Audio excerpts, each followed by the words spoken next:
ஓம் ஸ்ரீ சத்குரு சாய்நாதரின் திருவடிகள் போற்றி. Hi friends, இந்த நாள் உங்கள் அனைவருக்கும் மகிழ்ச்சி நிறைந்த நாளாக அமைந்திட இறைவனை வேண்டி வீடியோவுக்குள் அழைக்கிறேன்.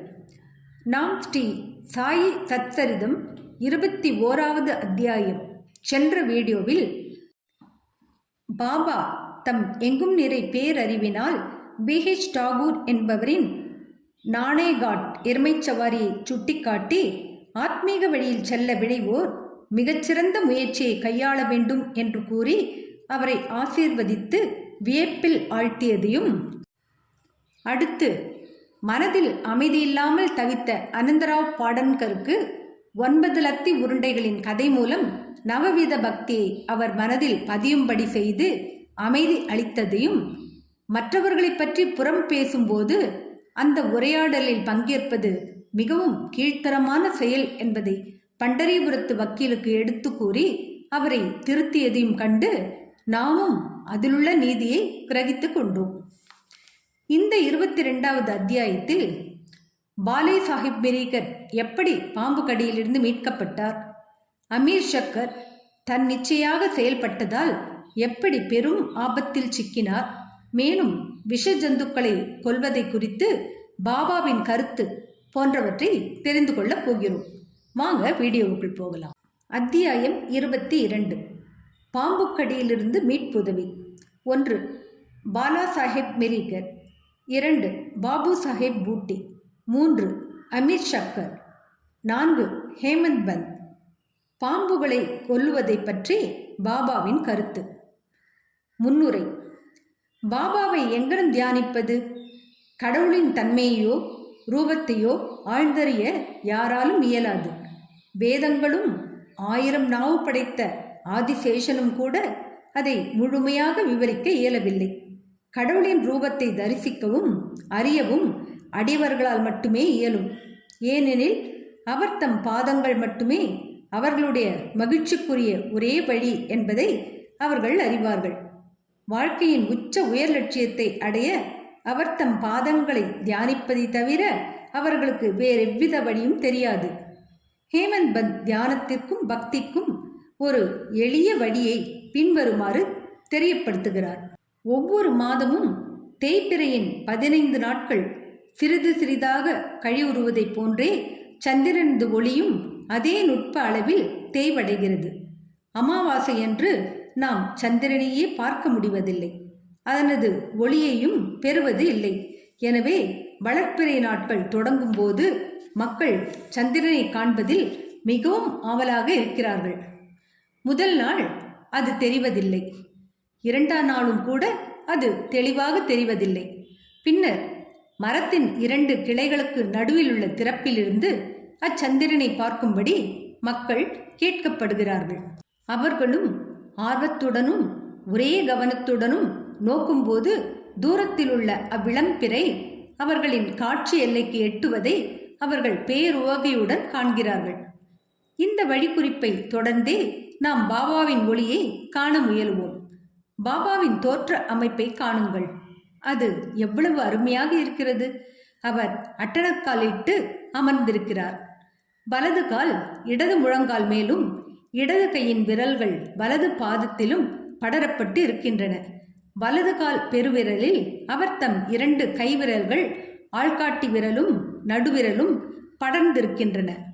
இத்தோற்ற அமைப்பால் பாபா குறிப்பிடுவதாக தோன்றுவதாவது, நீ எனது ஒளியை காண விரும்பினால் அகங்காரமற்றவனாகவும் மிக மிக பணிவுடனும் இருப்பாயாக.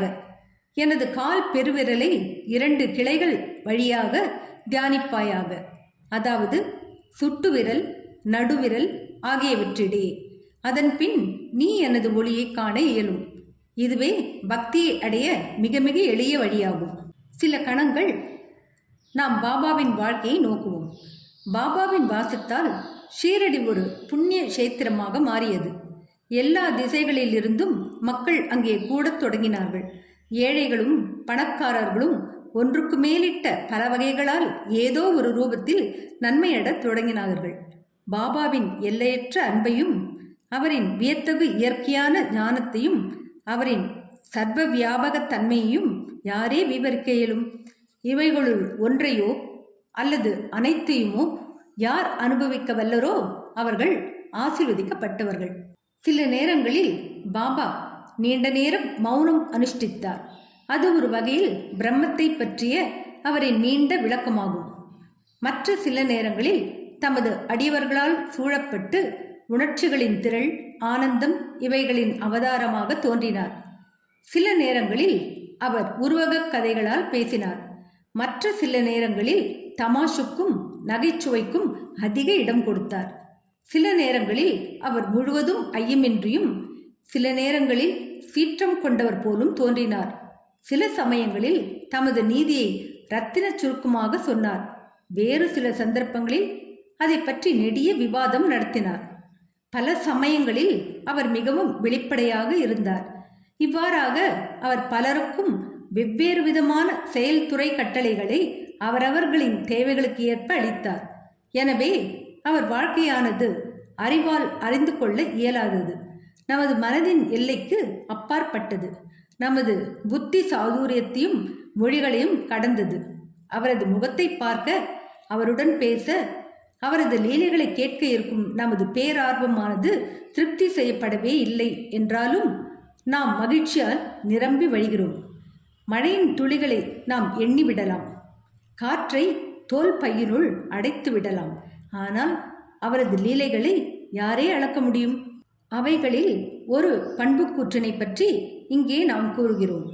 எங்கனம் எதிர்பார்த்திருந்த, முன்னால் அறியப்பட்டிருந்த பக்தர்களின் பேராபத்துக்கள் உரிய நேரத்தில் எச்சரிக்கப்பட்டு தவிர்க்கப்பட்டன என்பதை காண்போம். பாலா சாஹேப் பிரீகர், கோபர்காவனின் மம்லதாரான பாலா சாஹேப் பிரீகர் சர்தார் காக்கா சாஹேப் பிரீகர் என்பவரின் மகன். சிதலிக்கு சுற்றுப்பயணமாக சென்று கொண்டிருந்தார். வழியில் அவர் ஷீரடிக்கு சாய்பாபாவை பார்க்க வந்தார். மசூதிக்கு சென்று பாபாவின் முன்னால் வீழ்ந்து பணிந்ததும் உடல்நலம் மற்றும் வேறு விஷயங்கள் பற்றிய வழக்கமான உரையாடல் துவங்கியது. பாபா எச்சரிக்கை குறிப்பு ஒன்றை விடுத்தார். உங்களுக்கு நம்முடைய துவாரகா மாயை தெரியுமா? பாலா சாஹேபுக்கு இது புரியாததால் அவர் அமைதியாய் இருந்தார். பாபா தொடர்ந்து, நீங்கள் அமர்ந்து கொண்டிருக்கும் இதுவே நமது துவாரகா மாயி. தனது மடியில் அமரும் குழந்தைகளின் எல்லா ஆபத்துகளையும் கவலைகளையும் அவள் தடுத்து விலக்குகிறாள்.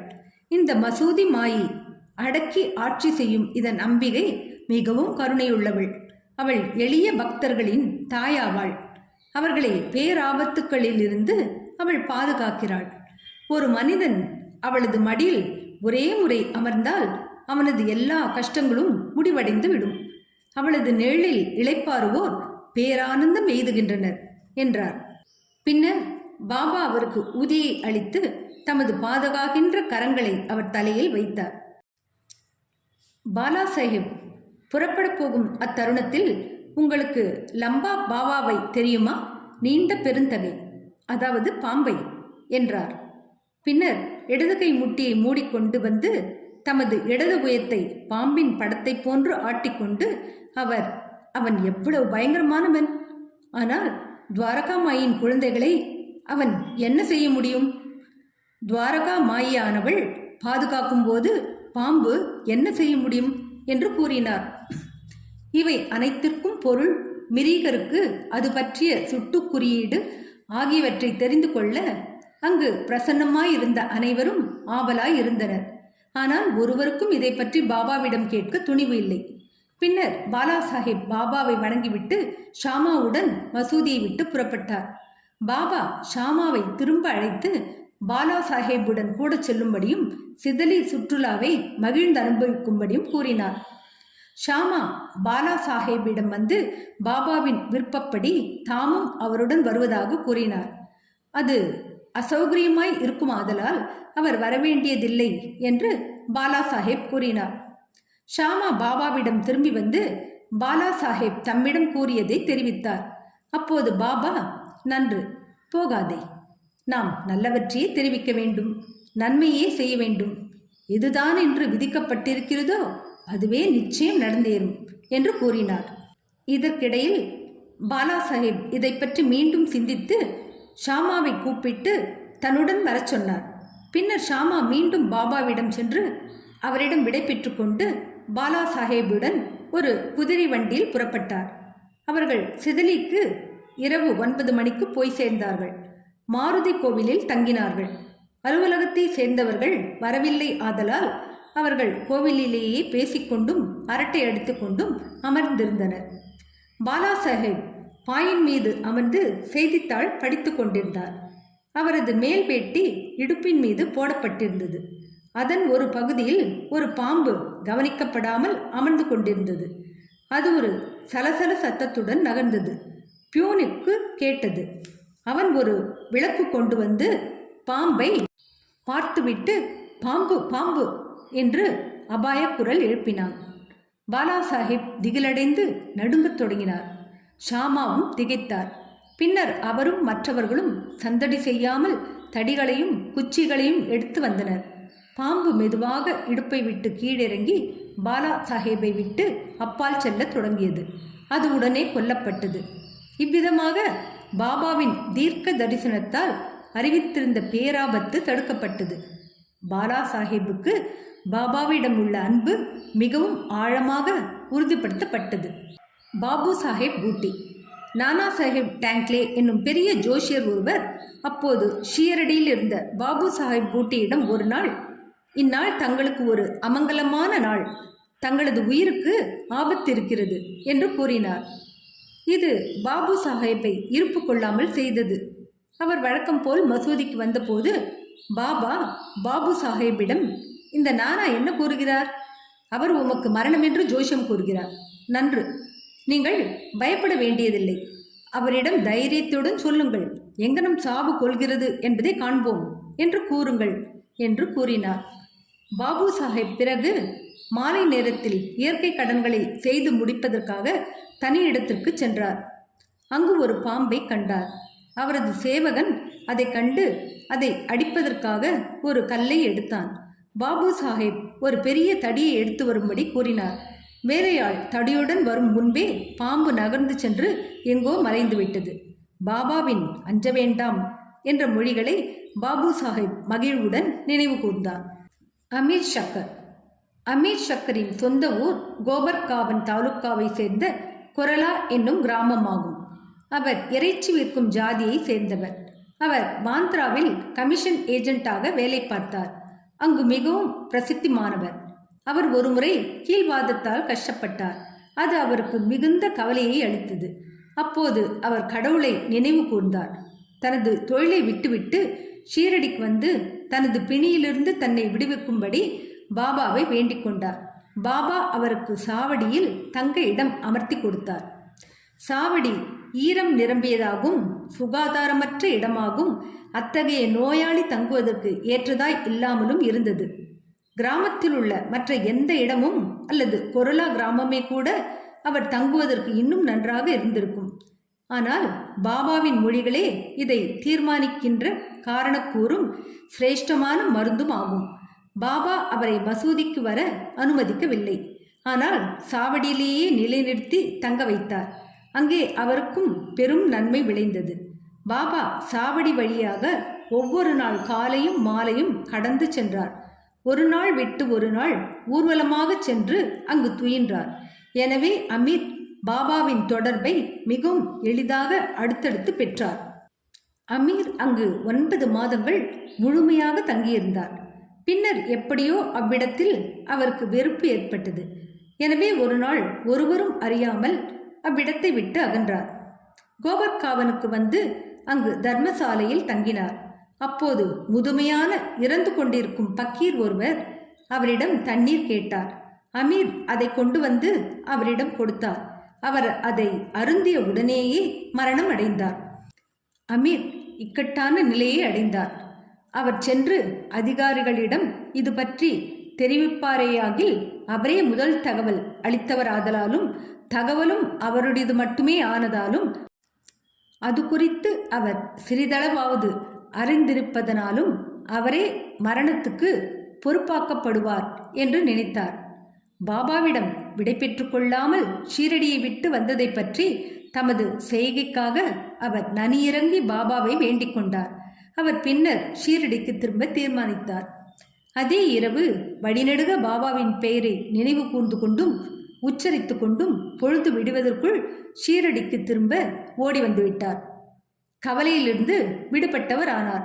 பாபாவின் பரிபூரண விருப்பத்திற்கும் ஆணைகளுக்கும் இணங்க சாவடியிலேயே தங்கியிருந்தார். குணப்படுத்தவும் பட்டார். ஒரு நாள் நள்ளிரவு, பாபா, ஓ அப்துல், ஏதோ ஒரு பிசாசு ஜந்து என் படுக்கையின் பக்கங்களில் மோதிக்கொண்டு இருக்கிறது என்று சொன்னார். அப்துல் விளக்குடன் வந்தான். பாபாவின் படுக்கையை சோதித்தான். ஆனால் அவன் ஒன்றையும் காணவில்லை. பாபா அவனை எல்லா இடங்களையும் கவனத்துடன் பார்க்கும்படி கூறி தமது சட்காவை தரையை நோக்கி அடிக்கத் தொடங்கினார். இந்த லீலையை கண்டு ஏதாவது பாம்பு அங்கே வந்திருப்பதாக பாபா சந்தேகப்பட்டிருக்க வேண்டும் என்று அமீர் நினைத்தார். நீண்ட நாள் பழக்கத்தின் காரணமாக பாபாவின் மொழிகட்கும் செயல்கட்கும் அமீர் பொருள் தெரிந்து கொள்ள வல்லவராய் இருந்தார். பாபா அமீரின் மெத்தைக்கு அருகில் ஏதோ அசைந்து கொண்டிருப்பதை பார்த்தார். அப்துல்லை விளக்கை கொணரும்படி சொன்னார். அவன் அதை கொணர்ந்ததும் அங்கு ஒரு பாம்பு தன் தலையை மேலும் கீழும் அசைத்து கொண்டு சுருட்டி கொண்டு கிடப்பதை கண்டான். அதன் பின்னர் பாம்பு உடனே அடித்து கொல்லப்பட்டது. இவ்வாறாக பாபா குறித்த நேரத்தில் எச்சரிக்கை கொடுத்து அமீரை காப்பாற்றினார். ஹேமந்த் பந்த், தேளும் பாம்பும். 1. பாபாவின் பரிந்துரையின் பேரில் காக்கா சாஹேப் தீக்ஷித் தினந்தோறும் ஏக்நாத் மகாராஜின் 2 நூல்களை பாராயணம் செய்து வந்தார். அதாவது பாகவதமும் பாவார்த்த ராமாயணமும் ஆகும். அவைகள் பாராயணம் செய்யப்படும் போது கேட்டுக்கொண்டிருந்த நல்லதிர்ஷ்டம் பெற்ற மக்களில் ஹேமந்த் பந்தும் ஒருவராவார். தமது தாயாரின் அறிவுரையின்படி ஹனுமான் ராமரின் பெருமையை சோதிக்கும் கட்டம் படிக்கப்பட்ட போது அனைவரும் மந்திரத்திற்கு கட்டுப்பட்டவர்கள் போன்று கேட்பதில் மூழ்கி இருந்தனர். ஹேமந்த் பந்தும் அவர்களுள் ஒருவர். அப்போது ஒரு பெரிய தேள், அது எங்கிருந்து வந்ததென்று யாரும் அறியவில்லை, ஹேமந்த் பந்தின் வலது தோள் மீது இருந்த துண்டின் மீது தாவியது. முதலில் அது கவனிக்கப்படவில்லை. ஆனால் கடவுள் தமது கதைகளை ஆர்வத்துடன் கேட்பவர்களை பாதுகாக்கிறார். எனவே ஹேமந்த் பந்த் தற்செயலாக திரும்பிய போது பெரிய தேளை தோள் மீது கண்டார். அது மரண அமைதியுடன் இருந்தது. இப்பக்கமோ அப்பக்கமோ சிறிதும் அசையவில்லை. அதுவும் பாராயணித்து கேட்டு மகிழ்வது போன்றே தோன்றியது. பின்னர் ஹேமந்த் பந்த் கடவுளருளால் அவையோரை தொந்தரவு செய்யாமல் வேட்டியின் 2 முனைகளையும் எடுத்து தேளை உள்ளே மடித்து கொண்டார். பின்னர் வெளியே சென்று அதை தோட்டத்தில் எறிந்தார். 2. மற்றும் ஒரு சந்தர்ப்பத்தின் போது ஒரு நாள் சிலர் காக்கா சாஹேப் வாதாவின் மாடியில் அந்தி சாய்வதற்கு சிறிதே முன்பாக உட்கார்ந்து கொண்டு இருந்தனர். அப்போது ஒரு பாம்பு ஜன்னல் நிலையில் உள்ள துவாரத்தின் வழியாக ஊர்ந்து வந்து சுருட்டி கொண்டு அமர்ந்தது. விளக்கு ஒன்று கொண்டு வரப்பட்டது. முதலில் அது மிரட்சி அடைந்த போதும் அமைதியாக அமர்ந்து தலையை மேலும் கீழும் அசைத்து கொண்டிருந்தது. பின்னர் பலர் கம்புகளுடனும் தடிகளுடனும் ஓடி வந்தனர். அது ஒரு இடக்குமுடக்கான இடத்தில் அமர்ந்து கொண்டு இருந்தமையால் ஒரு அடியும் அதன் மீது படவில்லை. மனிதர்களின் சப்தங்களை கேட்டு பாம்பு தான் வந்த துவாரம் வழியாகவே விரைவாக திரும்பி சென்று விட்டது. பின்னர் அங்கிருந்த அனைவரும் கவலையை விடுத்தனர். பாபாவின் கருத்து. முக்தாராம் என்ற ஒரு பக்தர் அந்த வாயில்லா ஜீவன் தப்பிச் சென்றது நல்லது என்று கூறினார். ஹேமந்த் பந்த் பாம்புகள் கொல்லப்படவே வேண்டும் என்று கூறி அவருக்கு சவால் விட்டார். முன்னவர் பாம்பு போன்ற ஜந்துக்கள் கொல்லப்படக்கூடாது என்றும் பின்னவர் கொல்லப்பட வேண்டும் என்றும் இருவருக்கும் இடையே சூடான விவாதம் நடந்தது. இரவு வந்ததும் விவாதம் எவ்வித முடிவுமன்றி முடிவடைந்தது. மறுநாள் இது பாபாவிடம் தெரிவிக்கப்பட்டது. பாபா தமது தீர்மானமான கருத்தை பின்வருமாறு தெரிவித்தார். தேளானாலும் பாம்பானாலும் கடவுள் எல்லா ஜீவராசிகளுள்ளும் வசிக்கிறார். அவரே உலகில் மிகப்பெரிய பொம்மலாட்டக்காரர். அனைத்து ஜீவராசிகளும் பாம்பும் தேளும் அவரின் ஆணைக்கு கீழ்ப்படுகின்றன. அவர் நினைத்தாலொழிய யாரும் எதுவும் பிறருக்கு தீங்கு செய்துவிட முடியாது. உலகம் அவரையே முழுவதும் சார்ந்திருக்கிறது. எவருமோ எதுவுமோ சுதந்திரமானவர்கள் அல்ல. எனவே நாம் கருணை கூர்ந்து எல்லா ஜீவராசிகளையும் நேசிக்க வேண்டும். துணிச்சல் வீரமுள்ள கொலைகளையும் சண்டைகளையும் விடுத்து பொறுமையாய் இருக்க வேண்டும். கடவுளே அனைவரின் பாதுகாப்பாளர். ஸ்ரீ சாயியை பணிக. அனைவருக்கும் சாந்தி நிலவட்டும். அடுத்த அத்தியாயத்தில் யோக சாதகர் உள்ளத்தை படித்தறிந்த பாபா வெங்காயத்தை பற்றி அவருக்கு என்ன கூறுகிறார் என்பதையும், ஷாமா பாம்பு கடியினின்று எவ்வாறு பாபாவினால் குணமாக்கப்படுகிறார் என்பதையும் பார்க்க போகிறோம். என்ன ஃப்ரெண்ட்ஸ், இந்த வீடியோ பிடிச்சிருந்தால் லைக் பண்ணுங்கள், ஷேர் பண்ணுங்கள், சேனலை சப்ஸ்கிரைப் பண்ணுங்கள். எனக்கு இதுவரை சப்ஸ்கிரைப் பண்ணியுள்ள அனைவருக்கும் என்னுடைய மனமார்ந்த நன்றிகள். மீண்டும் அடுத்த வீடியோவில் சந்திக்கும் வரை உங்கள் அனைவருக்கும் நன்றி கூறி விடைபெறுகிறேன். வணக்கம்.